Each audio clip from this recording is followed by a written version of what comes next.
The rain had started falling over London just as Sam Heughan left the small boutique hotel near Notting Hill.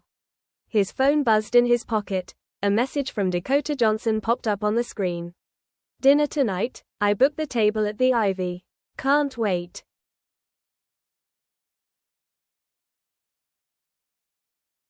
Sam stared at it for a long moment. He should have felt excitement. Dakota was charming, witty, and, since their paths had crossed at a charity gala in New York, they had been seen together more often than he ever expected. Yet a different notification flickered at the top of his screen. Caitriona Balfe's name.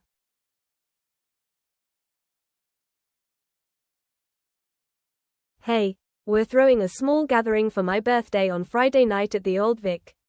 I'd love for you to come. It's been ages."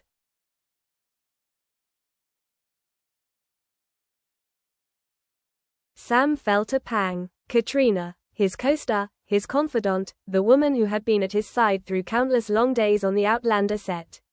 Their friendship was more like family than anything else. He could hear her laugh echoing in his mind. Remember the way she'd sneak coffee into his trailer on cold mornings.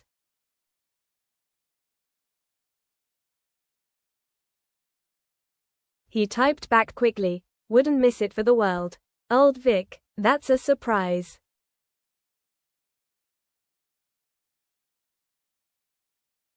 Her reply was instant. "It's a play, Sam. Something small, something fun. You'll see."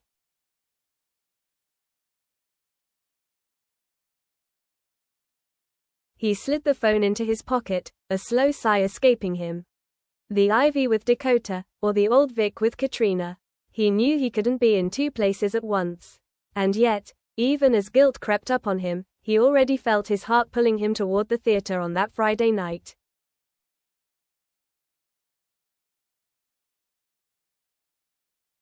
On Thursday evening, Sam sat across from Dakota in the warm glow of a Soho restaurant.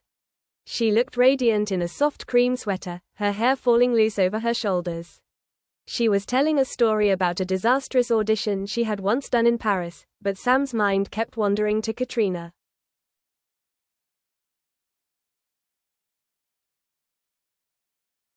"You're distracted," Dakota said at last, putting down her fork. "Is it the press? The filming schedule?"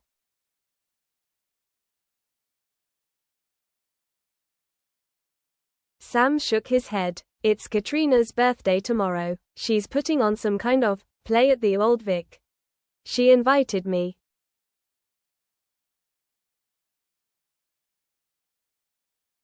Dakota smiled faintly but her eyes narrowed.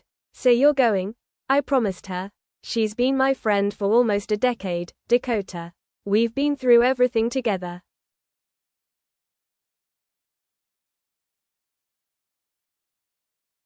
Dakota's lips parted as if to say something, then closed again. She reached for her wine glass.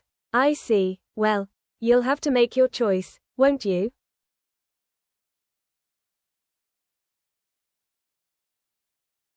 That night, Sam lay awake in his hotel room. He thought about the first day he'd met Caitriona at the screen test. She'd been wearing a simple navy dress, and when she'd looked up at him, it was as if she could see straight through the nervousness he'd been trying to hide. He thought about the wrap parties, the long flights, the private jokes only they understood.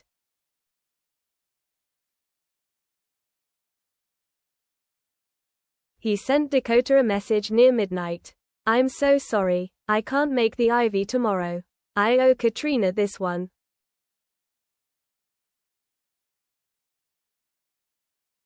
No reply came. Friday evening arrived with a crisp wind cutting across the Thames. Sam stepped out of a black cab, adjusting his coat. The Old Vic's facade loomed before him, bathed in soft light. Inside, it smelled of polished wood and history.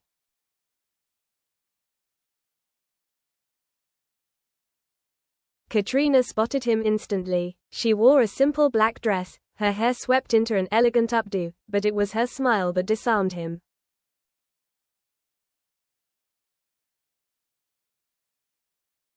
"You came," she said.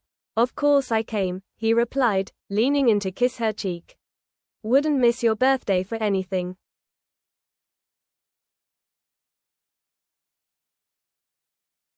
She laughed softly. Good, because tonight's not just my birthday. It's a little more special.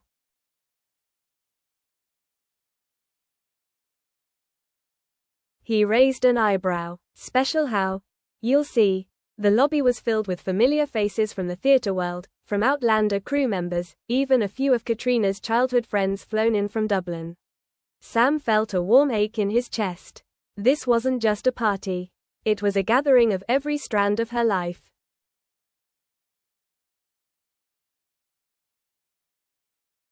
As they took their seats, the lights dimmed. A hush fell over the crowd. On the stage, a single spotlight illuminated a vintage trunk.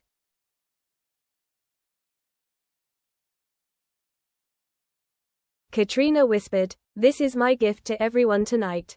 A play about the journey of two souls who find each other in the strangest of circumstances."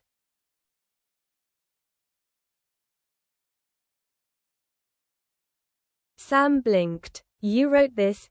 She only smiled. The first act unfolded like a dream.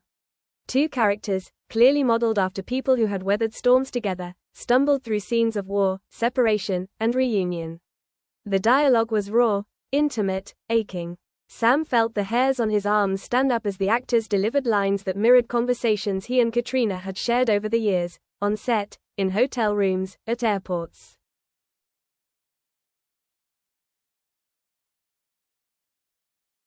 He glanced at her. She sat with her hands clasped, her eyes fixed on the stage but glistening.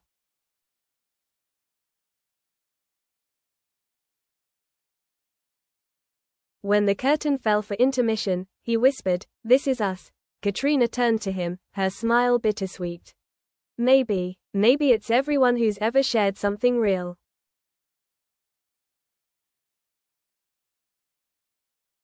He wanted to say more, but the lights flickered.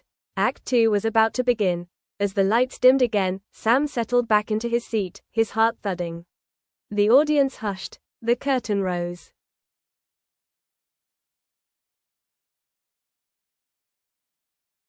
On stage, the two characters, a man and a woman, sat opposite each other at a train station. Snowflakes fell from a hidden machine above. The woman's line floated out like a confession.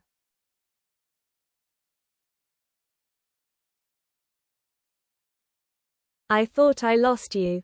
But sometimes losing is the only way to know who matters."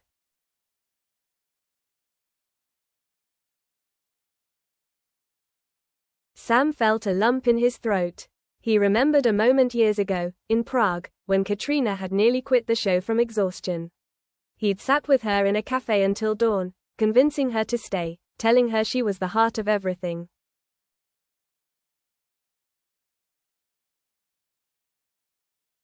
The man on stage answered, "Ideographic period, I never stopped being there. Even when I was far away, you were the only home I knew."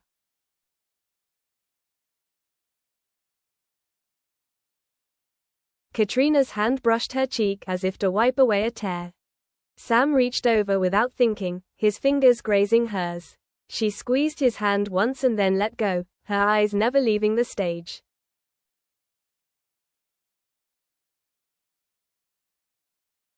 At intermission's end, a young stagehand approached Sam and whispered something. "Ms. Balfe would like to see you backstage for a moment."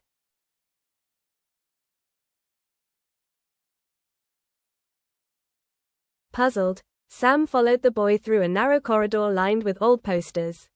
The backstage area smelled of paint and dust. Caitriona stood there, framed by ropes and curtains, her black dress catching the dim light.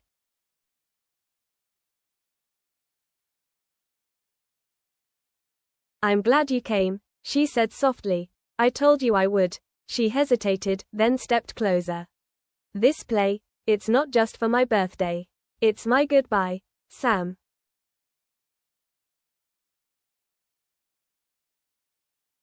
He blinked. "Goodbye? I'm moving to New York for a year. Directing, producing, something I've dreamed about for ages. I kept it quiet because I didn't want to make it about me." She gave a small laugh. "But you know me, I couldn't leave without saying what mattered."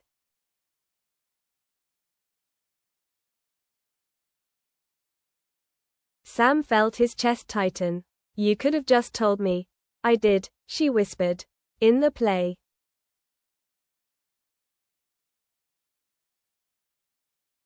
Meanwhile, across London, Dakota Johnson sat at the Ivy, staring at her untouched wine. The table for two felt cavernous without Sam. Paparazzi flashes sparked outside, but inside it was quiet, the buzz of conversation muted.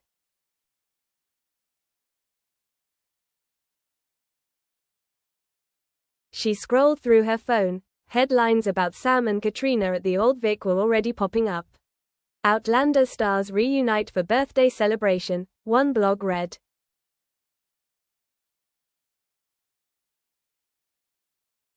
Dakota set her phone down, a strange mix of sadness and understanding in her chest. She knew Sam's loyalty to Caitriona had always run deep. She wondered if she had expected too much too soon.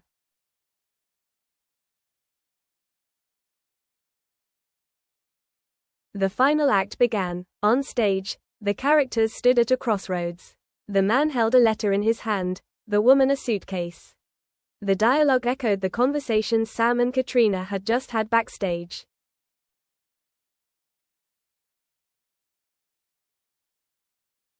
If I go, will you still be there when I come back? The woman asked. I'll always be there. Even if everything changes.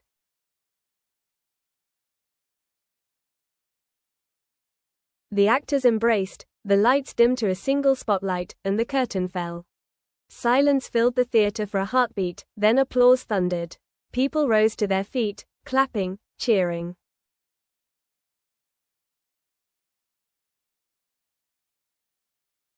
Caitriona walked onto the stage, took a small bow, and gestured for Sam to join her.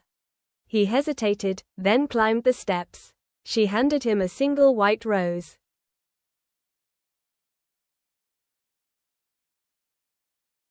Thank you, she said into the microphone. For every moment, Sam found himself speaking without a script. I think I speak for everyone here when I say, this was more than a play.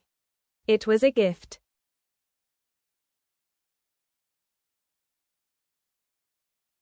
The crowd cheered again. He caught Caitriona's gaze, and for a moment it was just the two of them, as it had been so many times before, only now the stage lights were their sky.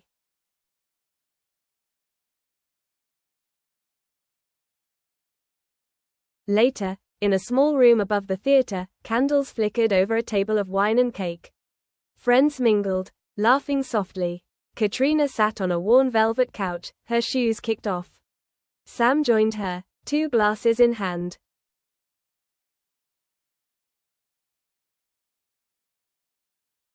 To your next chapter, he said, raising his glass. To ours, she replied. They drank. For a moment, neither spoke. Then Caitriona leaned her head against his shoulder.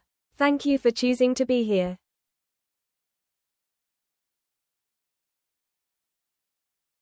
I couldn't be anywhere else, he said. Outside, London hummed with life. Inside, the room felt suspended in time, a small sanctuary carved from years of friendship and a night of theater. Sam knew the headlines tomorrow would speculate, twist, romanticize. But for now, it was just them, and the unspoken truth of what they meant to each other.